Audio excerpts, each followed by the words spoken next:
Welcome to this technical guide on the HP 14DH. We are Kelatos Informatica, specialists in technical repair. We collect your device from your doorstep, carry out a free diagnosis, and send you a quote before any repair. No phone calls, no trips to the shop. We are based at Calle Joaquín María López 26, Madrid. Convenient, transparent and professional. Link in the description. If your HP 14DH starts making strange noises, it's likely that the fan is failing. This can happen due to dust buildup or wear and tear over time. If left unchecked, it could lead to overheating and potential damage to your laptop's internal components.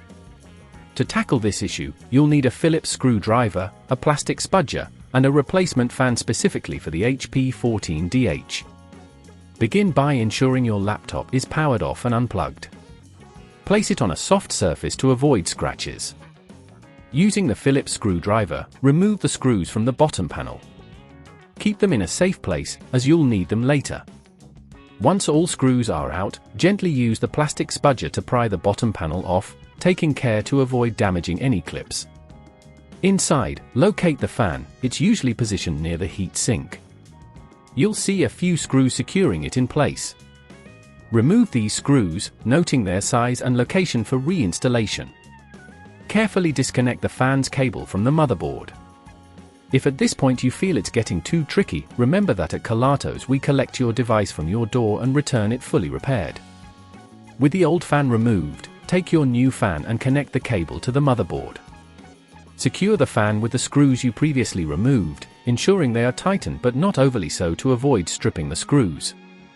Before reassembling, double-check that there are no loose cables or components that could obstruct the fan's operation.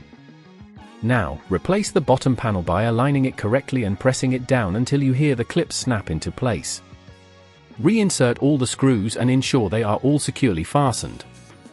Once everything is back in place, power on your laptop to check if the new fan is functioning correctly. You should notice a significant reduction in noise. To prevent this issue from occurring again, regularly clean your laptop's vents and consider using it on a hard surface to allow for better airflow. If you'd rather not risk damaging your device, at Kelatos we collect, repair and deliver back to your door anywhere in the UK. Link in the description.